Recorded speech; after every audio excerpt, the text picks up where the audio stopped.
Champions Mojo is part of the CG Sports Network. Welcome to the award-winning Champions Mojo, hosted by two world record-holding athletes and health, life, and leadership coaches. Be inspired as you listen to Conversations with Champions. And now, your hosts, Kelly Pallas and Maria Parker. Hello, friends. Welcome to the Champions Mojo podcast, and I am co-hosting with Maria Parker today. Hello, Maria. Hi, Kelly. It's great to be here today. Thank you. Yes, and Maria, before we tell you about our guest, world champion and Olympian, Ashley Twichell, let's welcome her to the show. Hello, Ashley. We're so glad you're here, Hi, Ashley. thank you so much for having me. Thank you. Yes, today we are so excited to have a true two-sport elite swimmer with us. That is Ashley Twichell. And those two sports are swimming and open water swimming, two very different disciplines and each incredibly competitive. Ashley has already qualified for the now 2021 U.S. Olympic team in the open water 10-kilometer race and is currently a real contender to make the 1,500-meter freestyle event as well. Currently, of the swimmers currently swimming in the U.S., she is the second fastest American woman behind Katie Ledecky in the 1,500. And if Ashley were to make the Olympic team in the 1,500-meter pool event, she would be the first American woman to qualify for these two separate swimming sports in the same Olympics. Maria, what else can you tell us about Ashley? Well, Ashley's sponsored by TIER, and she's a two-time world champion in open water. She was a multiple NCAA All-American at Duke University while posting top academics. While at Duke, she rewrote Duke's record book in 200 free and up. She's also the fourth fastest American ever in the 1,500-meter event behind greats like Katie Ledecky, Kate Ziegler, and Janet Evans. And what's really interesting about Ashley is that she just keeps getting faster and faster even after turning 30 years old, which some might consider unusual. So we're excited to talk with her about that and a lot more. Let's get to it. Hey, again, welcome to the show, Ashley. Thank you. Thanks for having me. Yeah, so Ashley, let's start off with asking you, what does it feel like to already be an Olympian? You are on the Olympic team for 2021, and many other swimmers are having to wait, or many other sports. How are you feeling about this? Yeah, I mean, it definitely was a huge relief and excitement when I qualified in July of 2019. So the open water qualification is different than the pool. And so the first round of qualifications are the year prior to the games. And so even to have been qualified, a year out and be able to just kind of have that pressure off my shoulders, I'm, still planning on trying for the pool team as well. But to have been qualified in open water and just be able to kind of relax a little bit and really train. And now I get a bonus year since of the postponement. So it'll have been 2 years since I qualified by the time the games roll around. So definitely really nice to have that qualification kind of behind me and really be able to focus on training. You mentioned relief. I've heard that in other interviews. What's relieving about it? Yeah, so for me, I first really narrowly missed making an Olympic team in 2012 in open water. My first Olympic trials in the pool was 2008. So it's definitely been quite a journey for me. And I knew this was going to be my last quad for swimming kind of regardless. And so, when I touched that touch pad in South Korea and qualified, I finished 6th in the top 10 qualify. It was a photo finish. It was really close among all the women. And so I was like 99% sure I had qualified, but not 100. And once I, talked to my coach and he told me I'd qualified, it was definitely just, obviously excitement, but the first emotion I really felt was just like relief. And that all that hard work had paid off, and to be able to kind of, celebrate that with my parents and my husband who were all over there was really special too. So you had the first thing was to get into that meet. So you guys had a domestic swim where you had to get in the top 3 or top 2 top 2 Americans. Okay, the top 2 Americans. And then you went over there. And could you just explain for our listeners a little bit about when you say it was a really close finish? So you, from there, even though you're a top 2 American, open water makes you be top 10 in the world championships to go to the Olympics. So you're coming down the stretch of a 10-kilometer race. You got to swing your arm up and slam it onto a touchpad above you. And it's bumpy and it's aggressive and people are elbowing and fighting to this. Can you just tell us a little bit about the treacherousness, the aggressiveness, this open water, some people, I've even heard people somebody got disqualified for yanking somebody's ankle and pulling them backwards, going, I know. So talk about, yeah. And I want to expand on that question too. This is a 6 mile, for those of us who don't do kilometers, 6 mile swim, and it's a photo finish.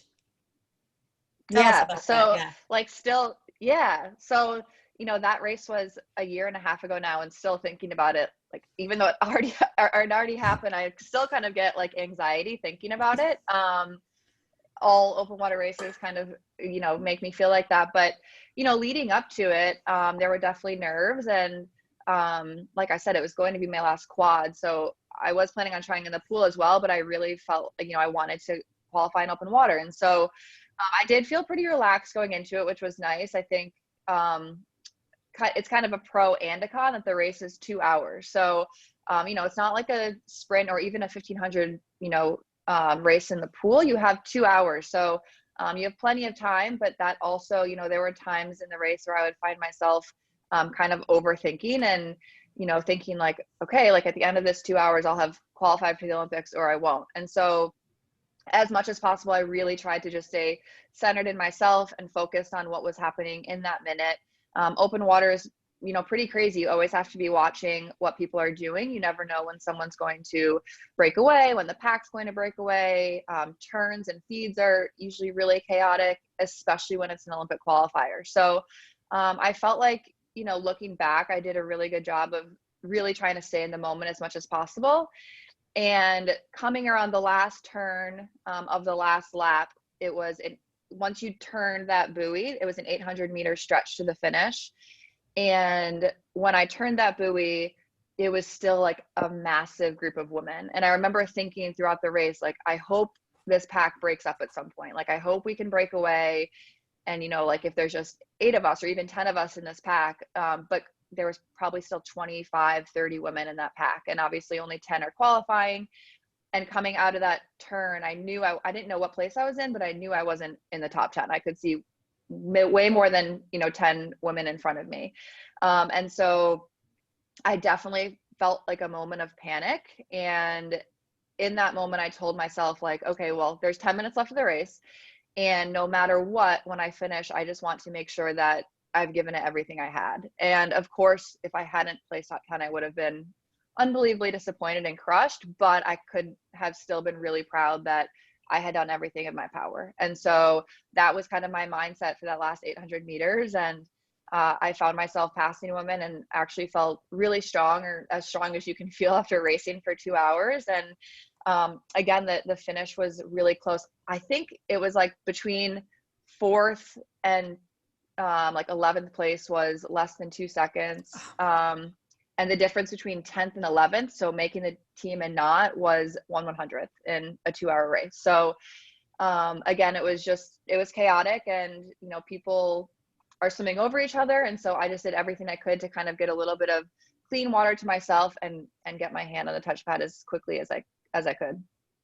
And what is your kind of your plan when you're in a big pack like that? Do you like to swim to the right of the pack in a draft, or do you swim to the left, or do you just stay in the middle, or what do you generally tend to do? Yeah, every race is different. It depends kind of on the layout of the course. So I primarily breathe to my right. In the pool, I only breathe to my right. In open water, I will breathe to the left some, but because of that, it's a little easier for me to be kind of on the left side of the pack.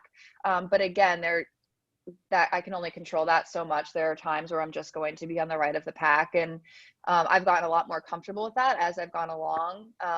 Same thing, I used to really only be comfortable in the front of the pack, and I've learned, over the course of many races and practices to be comfortable kind of sitting a little bit further back. So while I do have my preferences, I, am more comfortable being, where not in my ideal position than I used to be. Do you have any good stories on just really like a really crazy mix up in the race, like people fighting or people getting on top of you, or just any good stories? Also, for people who don't know open water swimming, I mean, I've done triathlons, there's turns, so there's big buoys, you're in a big lake or in the ocean. Describe the scene a little bit for people who might not be familiar with open water swimming as much. Yeah, so at World Championships, I think it's usually between like 60 and 70 women in a race. So it's a lot of people. And especially for the first bit, it's usually a really big pack that never really separates. And everyone wants to be in the best spot, and everyone's vying for, being in the front and a little bit to the outside. So everyone wants those spots. So it's definitely chaotic, especially going around turns. There's pros and cons to being on the inside, which you technically have the shortest course, but you also can sometimes get crushed if you're on the inside going around a turn. And then being on the outside, you can lose a lot of ground going around that turn. So really just kind of have to play it by ear. I really go by each race. And then for the feed, so anything over a 5K, we feed throughout the race. And so that involves each athlete has a feeder that stands. It's typically like a feeding dock. Sometimes it's a boat, and they have basically a pole, and there's a cup in the end of it that your feed goes in. It's usually like a Gatorade bottle or a cup. And you don't really stop, but you swim up to it, grab it, float on your back, take your feed, and keep going. And those are really chaotic too. And you have people swimming through and knocking other people's cups out and all that kind of stuff. So it's definitely a much different sport than pool swimming in a lot of ways. In terms of chaos, what race always stands out to me is 2011 Open Water Nationals. So our US Nationals, they were in Fort Lauderdale in the ocean. And the morning of the 10K, we went out to the beach, and it was like 6 to 8 foot swells, like huge waves. And that was really my second race ever. And I grew up swimming in the ocean just like for fun on vacations with my dad. And so I love that. Like I thought it was so fun. I was kind of clueless to the sport. And I ended up placing really well in that race. But in the middle of it, it was a long course. So each lap was 2,500 meters. And it was just, you went down, I think it was like 1,000 meters, and then it was like a rectangle. So 1,000 meters and 250 meters. And the waves were so big that you really couldn't see the buoys. You really didn't know where you were going. And so the men were on the course at the same time as us, and they were coming back on the long leg, and we were going towards it. And I just head on collided with, it was actually Alex Meyer, a male in the race. And I don't know if I was out of place or he was, but you really couldn't see anything. You were just kind of swimming through these huge waves. So that's kind of what always stands out in my mind. I mean, the feeders were on a boat, and the majority of them were getting seasick off the side of the boat in between feed. It was crazy. And that was kind of like my foray into open water swimming. So you're literally swimming through people getting sick. I guess they're hopefully getting sick on the other side. I think they went on the other side of the boat. Yeah. Oh, yuck. Yeah. So that was 10 years ago. And that's crazy. So one of the things we wanted to ask you about was this lineage of great distance swimmers that we have in the US. And of course, right now we have Katie Ledecky. But what are your thoughts, Ashley, on the fact that Janet Evans still has the third fastest 1,500 of all time of all Americans after 30 years? Yeah, I mean, I don't think any other word for it besides like just absolutely amazing, unbelievable. She would obviously still be more than competitive today, which is wild. And I was actually just talking to a fellow swimmer the other day about her, and the fact that she didn't even have the suits we have nowadays, right. Going those times, which is just wild. And I remember when I was at Duke, when we would train at UNC, she had pool records at that pool. And, there have been some amazing swimmers who have competed in that pool. So just phenomenal. And when I was training out in Mission Viejo, I trained here from 2011 to 2013. I got to get to know her a little bit. I met her at a Golden Goggles, and then we actually got, dinner and lunch a few times. So it was really cool just to be able to sit down with her and kind of hear her story. And she's, just a phenomenal athlete, obviously, and also a great person. So really cool that she, has those times. Did she have any words of advice for you? We really actually, when we, got meals, we really didn't talk about swimming much, which was kind of nice. Yeah. So that's crazy. My question is, we talked in the intro about your age. What advantages does being are you 31 now? 31, yeah. What advantages does being 31 give you in these events? Yeah. I mean, I think a lot of things. I think, of course, experience, both in the pool and open water, but open water especially. I feel like every race I do, I still learn a lot.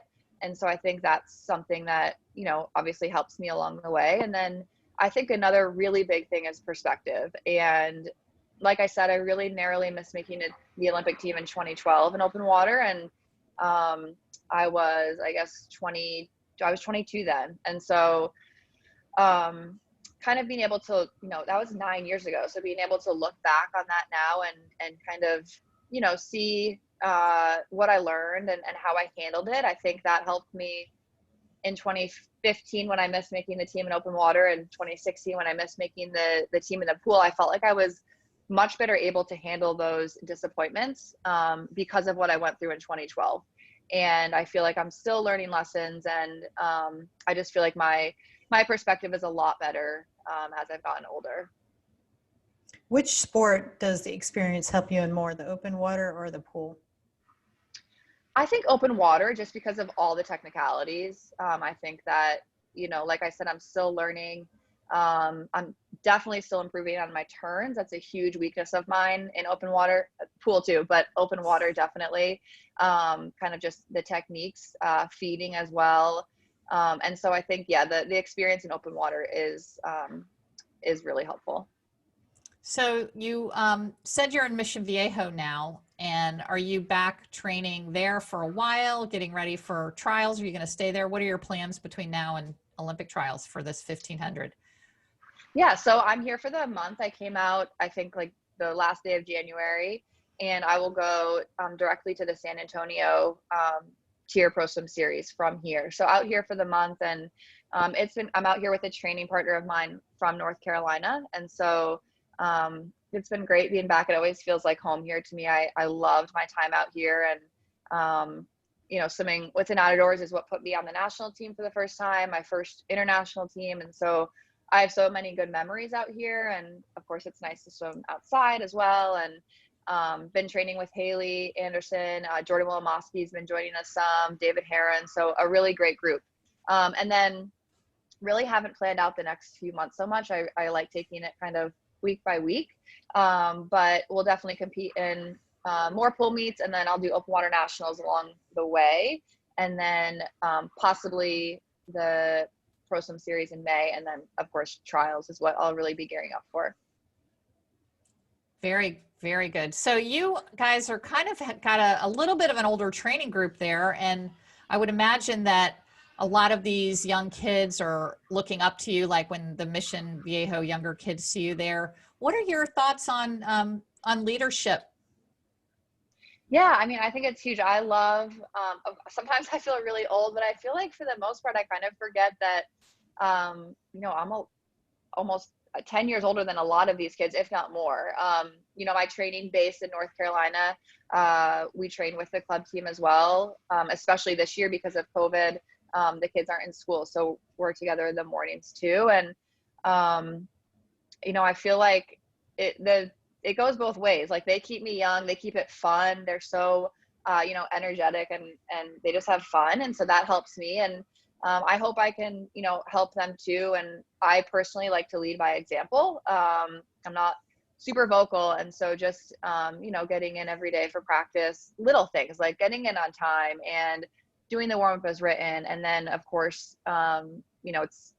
it's always been a huge motto of mine if I'm going to be in the water for 2 hours, or if I'm going to be at the gym for an hour, I'm going to make the most of it. I'm not just going to go through the motions. So that's something that I hope I lead by example. And I hope the younger kids that I train with kind of see that and hopefully follow in my footsteps a little bit. That's a great answer. Yeah. So tell me, you know, we talked about the advantages of your experience and age. What are you doing that's keeping you so young in the water? I mean, I think my training has definitely changed as I've gotten older. I definitely need a little bit more recovery than I used to. I've always loved like just grinding it out, you know, being a distance swimmer and kind of like those aerobic sets. And I still love that, but I definitely do need a little bit more recovery than I used to. I can't just grind every single practice like I used to. So I think training has changed in that way. And then I think something else that I've finally realized the importance of, and I've gotten a lot better at, is just the importance of sleep. And that has helped me tremendously along the way. And, you know, especially when I'm on like a training camp, whether it's out here in Mission Viejo or Colorado, I find myself really prioritizing sleep, and I find my training also, you know, a lot better. So I think those two definitely go hand in hand, and it took me a while to learn, but I finally see the importance of it. Tell us about your sleep schedule or routine. So while I've been in California, I kind of have stayed on East Coast time, which has been really nice. So like I said, I'm in an Airbnb with my training partner, and we're usually like in bed before 8:30. And I love to read. So I just get into bed and read for a bit. I've been trying to be asleep before 9.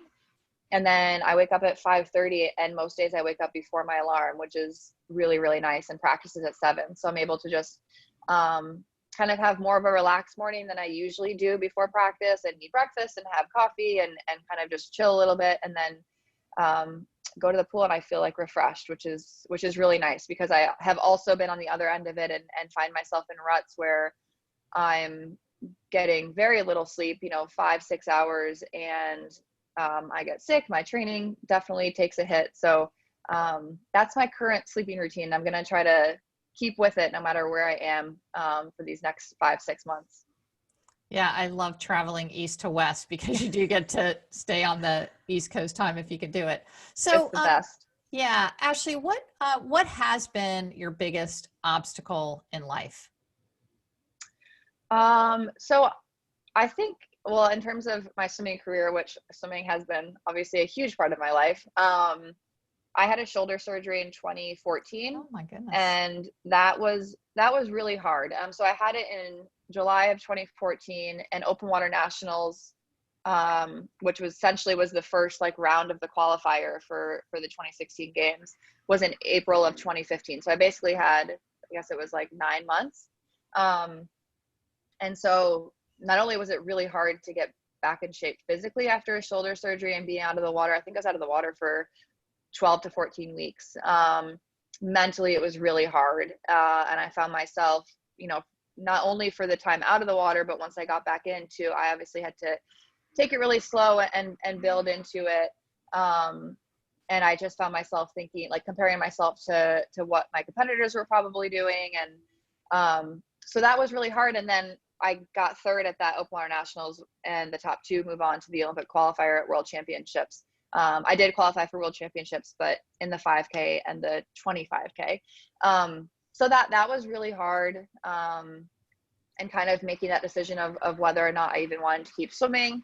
And then I, of course, did. And then in 2016, missed making the team in the 800. I was third going into finals and placed 5th in finals. So those were definitely a couple of bumpy years. But yeah, I mean, if those are my biggest issues, I'm pretty lucky. So that's kind of what I tell myself. So when obviously you've got a strong mindset, and when you're in these long, grueling races and you're just in pain, what are you saying to yourself? I mean, there are definitely times where I'm not telling myself the right thing, but I have a few different things I think about. First of all, I know that the pain is in some ways like what I swim for. I know it's going to be painful. I kind of prepare myself that it's going to be painful. I know that. So it's not a surprise when it happens. And something that's been really beneficial for me is when I am like really, really feeling that hurt, and mentally, you kind of want to not give up, but slow down a little bit to kind of lessen the pain. And it's hard to motivate yourself when you're feeling like that. And so I'll try to, and someone told me this a long time ago. I can't remember who it was, but I try to do it for someone else. So whether that's my coach or one of my family members or my husband or my teammate. And in those moments, I feel it's a lot easier to push yourself for someone else than for yourself, kind of like gift it to them. And that helps me a lot, especially, towards the end of a long 10K when every single inch of your body is in pain. Yeah. And you want to stop, I'm sure, or at least let up a little bit. Yeah. Yes, exactly. That's amazing. That's a great answer. That was excellent. Yeah. I think that's an endurance answer. I like it. Yeah. And go ahead, Maria. Well, I was just going to ask, clearly you're a brilliant person because you went through Duke with great, and what'd you major in college? I was a psychology major. So you had everybody who goes to Duke knows it's a really tough academic school, really tough. And you're at the same time an NCAA swimmer. So, what qualities do you have that help you to be so successful? And which do you think are sort of, and I'm going to expand that, which do you think are sort of ingrained and which do you think you've developed? Yeah. I think my parent, I owe a lot to my parents. I think they did a really good job of instilling in myself and my siblings. I'm the youngest of 4 kids. Just the importance of committing yourself to whatever you're doing. So, my parents had us, try whatever we wanted to try growing up, whether it be different sports or, instruments and music or art, whatever it was. And we could do whatever we wanted, but we had to commit to it. We weren't going to quit in the middle of a season. And so I think that's something that's really, really helped me along the way. I think just a dedication to the sport is really important, and discipline. I talked to a group of swimmers a couple of days ago, and one of them asked me, like, how do you stay motivated every single day? And my answer was, I'm not necessarily motivated every single day. Like, some days I wake up and I'm not like super excited and motivated to get in the pool. And I think on those days, I think what's really important is the discipline. And when you're not feeling motivated, you have to have discipline. And I think I was definitely like born with a little bit of that, but I feel like I've also worked on it throughout the years and throughout my swimming career to be really disciplined kind of in every facet. Like, obviously in the pool during workouts, but then like the little things, like doing the little shoulder exercises I need to do, the physical therapy for my shoulder. And a lot of times I would find myself doing the really hard work, which is in the pool and in the gym, and then kind of skimping on the easier things, honestly, like physical therapy or getting enough sleep or feeling well. And so I think being disciplined in those, kind of across the board in every single category, I think that is really the biggest characteristic or value that's most important. And that's a hard thing to do when totally a hard thing to do. So if we have listeners that are thinking, they like swimming in a pool, but they do want to make that transition from pool swimming to open water swimming, what advice would you give them? Yeah. So I think the biggest thing is well, first of all, of course, try it, but try it more than once. So my first open water race, real open water like race, was in 2010. It was at Open Water Nationals. And like I said, I grew up swimming in the ocean with my dad for fun on family vacations to Florida and Cape Cod. And I did swim across America swims. They weren't really races, but I had done open water swimming a decent amount. And I was a distance swimmer, so I thought I was well equipped, and went out to, it was in Long Beach, California. So the water was, I think, 61 degrees, which I had never swum in anything like that before.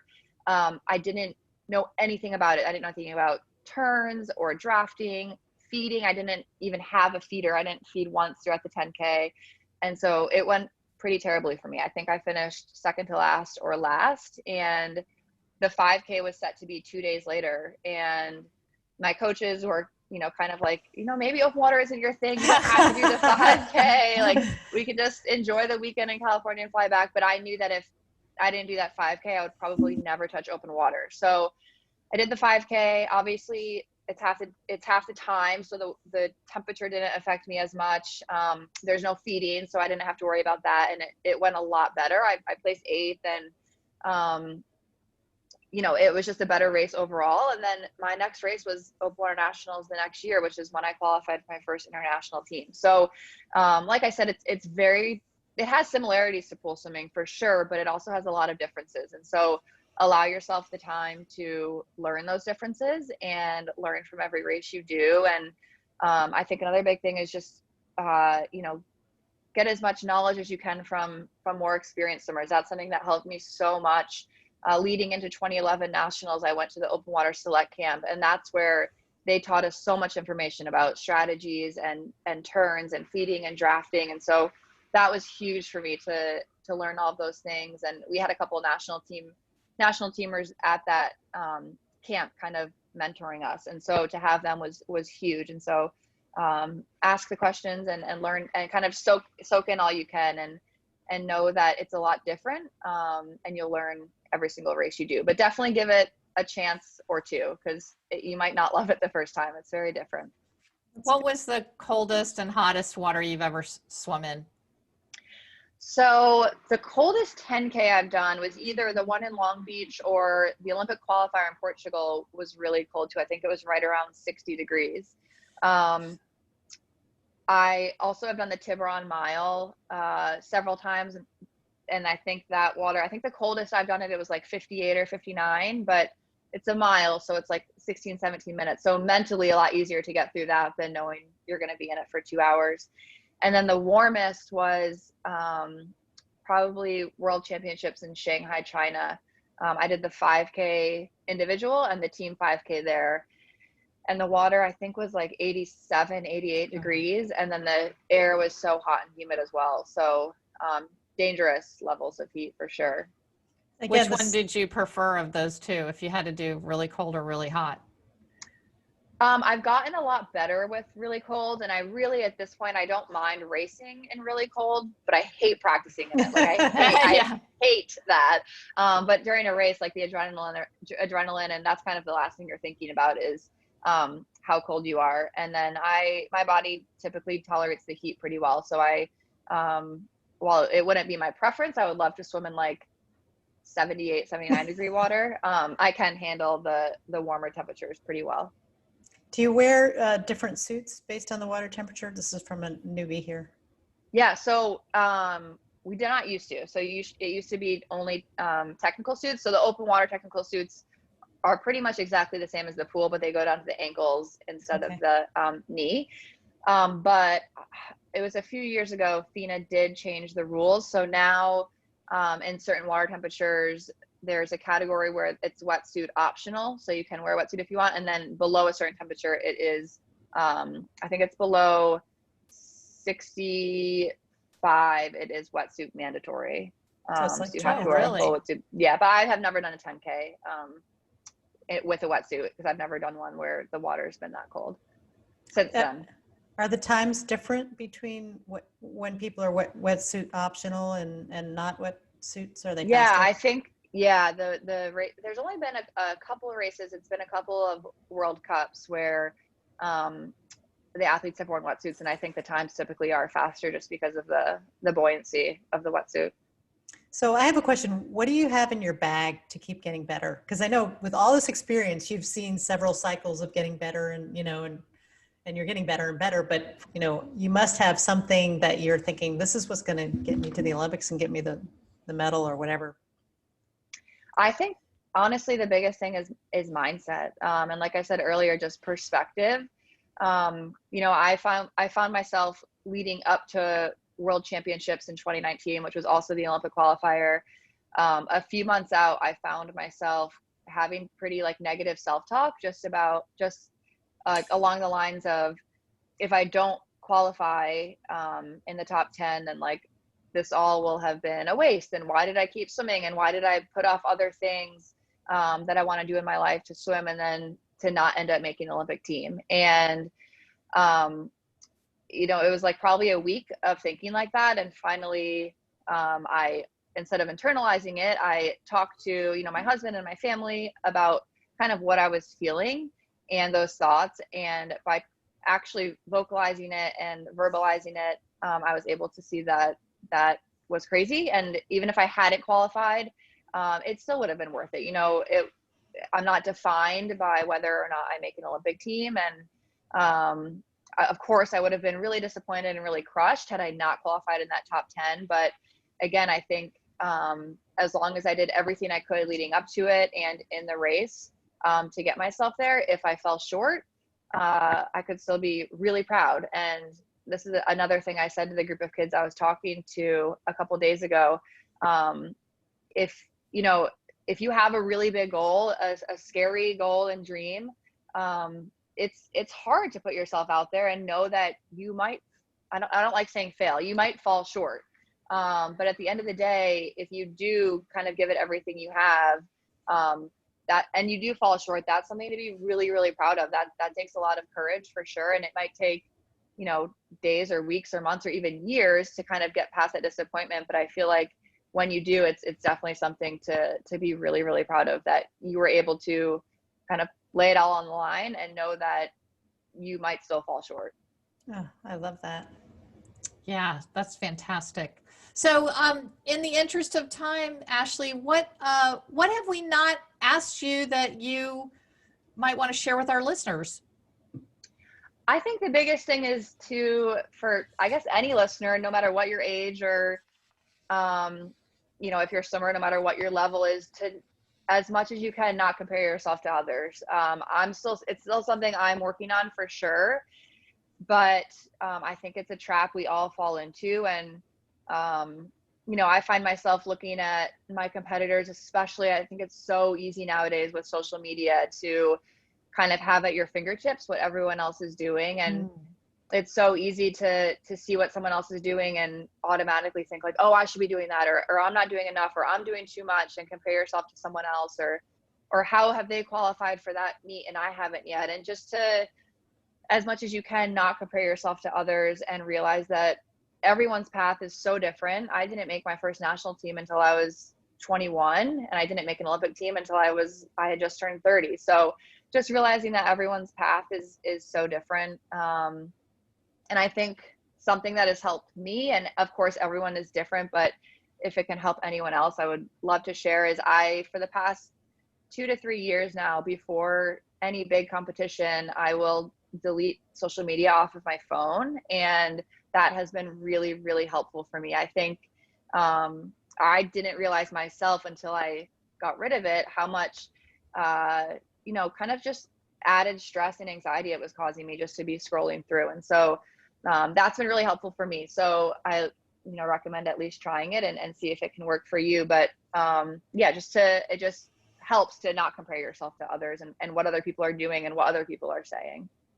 I think that's great advice. Yay. Wisdom, absolute wisdom. Yeah. I can take that first one to heart for sure. And Maria and I always recommend media fasts, you know, just get that stuff out of there. Especially right now. Now. Yeah. It's amazing. Once you do it, you kind of realize it's like a weight you didn't even realize was on your shoulders, just kind of lifted off. I grew 2 inches. I grew 2 inches. Yeah. That's great. I believe it. So we have a sprinter round, even though you are you have great speed. You have better speed than most people, but it is a sprinter round. So are you ready to have a little fun? Yeah. Okay. Cat or dog? Dog. Red or blue? Blue. Milk chocolate or dark chocolate? Milk chocolate. Kickboard or no kickboard? No kickboard. Mountains or beach? Beach. Football or baseball? Football. iPhone or Android? iPhone. Coffee or tea? Coffee. Morning person or night owl? Morning person. Hotel or camping? Hotel. Okay. Okay, these are just short answers. Favorite color? Blue. Favorite pizza topping? I'm boring. I just love pizza's like my favorite food, but just cheese pizza, a margarita pizza. Okay. Favorite vegetable? Artichokes. Yummy. Favorite swim complex in the U.S.? I love the Mission Viejo pool. Something on your pre-race playlist? Kind of all over the place, but I love country music, so probably that. Something relaxed, especially for an open water race, something relaxing. What's your shoe size? 8.5. Any siblings? Yes, 3. The youngest of 4. Okay. A favorite Star Wars or Harry Potter character? Have never seen or read Star Wars. Harry Potter I do love. It's like the only sci-fi I like. Probably Harry himself. Can you cook? Yes, I like to cook. What word comes to mind when you dive in the water? If it's I guess race. Is there a different word for open water versus pool?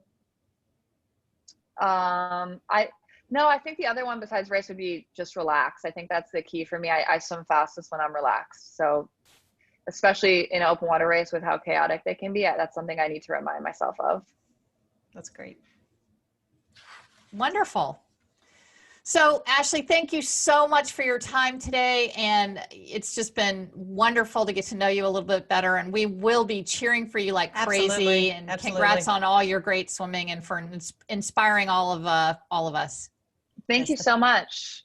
Yes, thank you. Take care. It's now time for the takeaways. Maria, you and I have heard the takeaways are the best part of the show.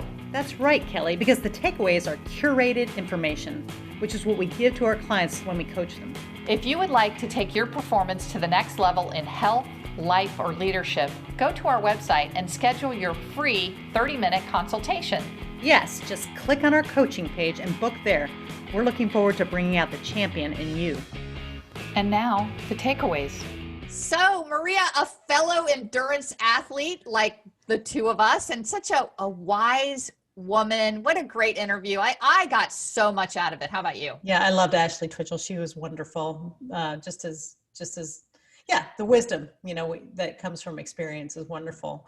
Yes. And lots to take away. So do listen to the whole podcast. Yeah. And it was Ashley Twichell making her first Olympic team just a little bit after turning 30. So Right. That's just amazing. A great story. Yeah. So Maria, what is your first takeaway?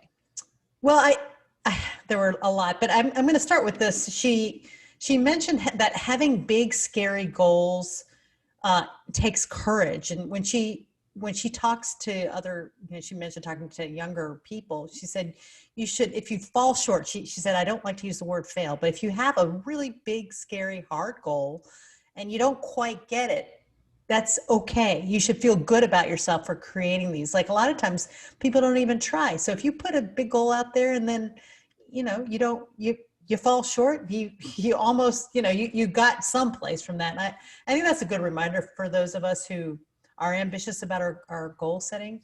Set a big goal, do the best you can, and then feel good about that. I think that is a really powerful one. And one, like I've heard this saying, shoot for the moon and you'll hit the stars. And, Which doesn't make any sense because it doesn't. I don't know which one's closer. Well, shoot for the stars and you'll hit the moon. I think that's it. Yeah. And so I really wanted to be an Olympian, when I was a swimmer. And if I had looked at it as, I failed making the Olympic team, but instead it's like by shooting for the Olympic team, I got to be an NCAA All-American and go to Olympic trials and do a lot with my swimming that gave me huge rewards, but I would never say that I had a failed swimming career. No. So I think that was wisdom, even though I failed at one of my biggest goals, but I love falling short. So I think that's really powerful. My first one was the most powerful for me. Just don't compare yourself to others. I mean, that is just huge in any walk of life, whether you're in athletics or in business or in a creative space, whatever it is, just don't compare yourself to others. Because when you do that, you simply take your eye off the ball. You take your eye off your own goal. And then when you do that, you're not even pursuing your own goal. So I really like that. I thought it was really good too. I was just complaining to Jim last night that I'm about my cycling, that I'm comparing myself to other people on my team that I'm cycling with, and some of them seem to be making faster improvements than I am, and that's making me feel discouraged. And when she said that, I was like, "Ah, you dummy! Of course, yeah, just do what you do. You do you." So I thought that was a great bit of advice. How about your second one? Second, I love the story she told about her negative self-talk around, I think it was not making the 2016 team, just a week of just saying, oh, I should quit. I've given all this time, blah, blah, blah. And she was thinking those things, but she said, instead of internalizing it, which I think so often we have these thoughts and we don't even, say them out loud. We just have them. She said, I verbalized them with my family and people who love me. And once I said them, I said, oh, I've wasted this time. I could have been doing other things. Then she realized, even in the saying, and of course, I'm sure with affirmation from her loved ones, no, that's ridiculous. And so I think it's really important. And, Kelly and I have been kind of on the CBT kick, but this is what this is about. When you have a feeling, think about the thoughts behind the feeling and say them. Identify them. What are you thinking that's making you feel that way? And verbalize them to somebody who loves you. And they'll say, yeah, sometimes it's just the verbalizing it, makes you realize that's ridiculous. But sometimes having somebody else say that's crazy or no, you're wrong. They'll help you see the distortions in your thinking. So I really loved that tip of hers. Yes. And these are cognitive distortions. These are cognitive distortions. And you don't even necessarily have to have a family member or a loved one to voice it to. Now we've got these apps, we've got the Thought Diary app, and I guess you found one called Wobot, which is wonderful. Which will actually talk to you like, oh, you're having this thought and this is what it means. And so, exactly. we do need to examine our thoughts, whatever medium that is, with humans, with an app, with a Wobot. So we'll put that in the show notes. So great. I thought that was a great takeaway. And your second?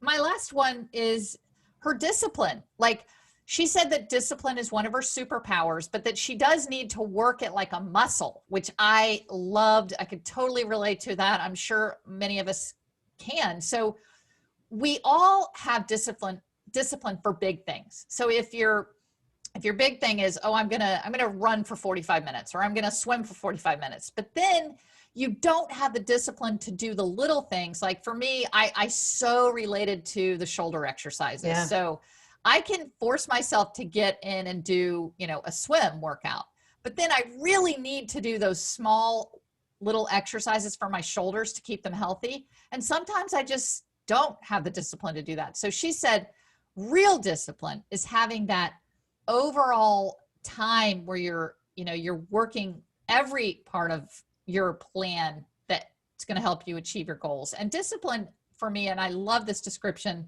is simply taking what is in your head, what you're saying, I need to do my shoulder exercises, and actually doing it, because it comes into my mind. And then it's like, oh, I'd rather fold laundry, or I'd rather write a script for a podcast, or I'd rather, go for a walk, even though my mind is saying, Kelly, you need to do your shoulder exercises. So I think that was a big one for me. Yeah, that's good. She talked about, sleep and things that maybe we don't even think of as very hard, like doing your shoulder exercises or eating right.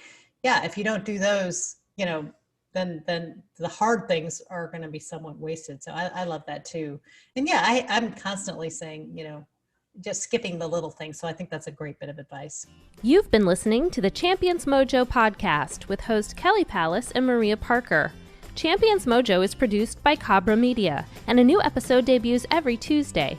Subscribe wherever you listen to podcasts and leave us a 5-star review. Follow Champions Mojo on Twitter, Instagram, and Facebook @Champions Mojo.